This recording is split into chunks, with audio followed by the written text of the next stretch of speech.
Rotary Club of হাজীগঞ্জের উদ্যোগে ডাকাতিয়া নদীতে মৎস্য অবমুক্তকরণ কর্মসূচি 2026 অনুষ্ঠিত।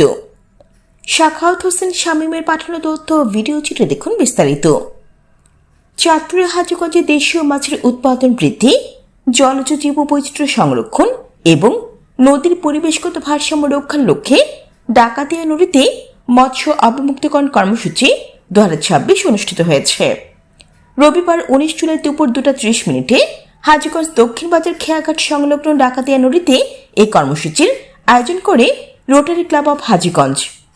রোটারি বর্ষ 2026-27 উপলক্ষে আয়োজিত এই পরিবেশ বান্ধব উদ্যোগে নদীতে বিভিন্ন প্রজাতির দেশীয় মাছের পোনা অবমুক্ত করা হয়।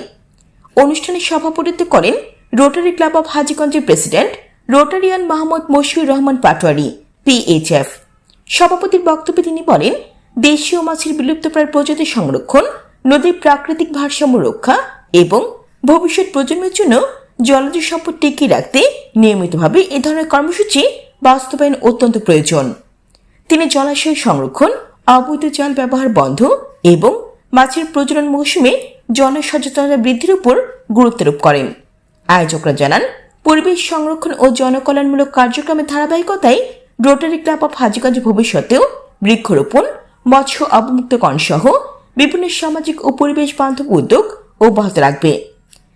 এই সময় উপস্থিত ছিলেন Rotarian PPBM Ahsan Kalim, PHF, PP Goutam Saha, PHF, PP Jafar Ahmed, PP Ashfaqul Alam Chowdhury, PP Manik Roy, PP Jogkrishna Haldar, IPP engineer Nurur Rahman Nabin, ক্লাবের secretary Rotarian Mohammad Saiful Alam Palash, president elect Rotarian Mahmud Habibur Rahman, Rotarian Sanjay Karmakar এবং রোটারি ক্লাবের সদস্যবৃন্দ।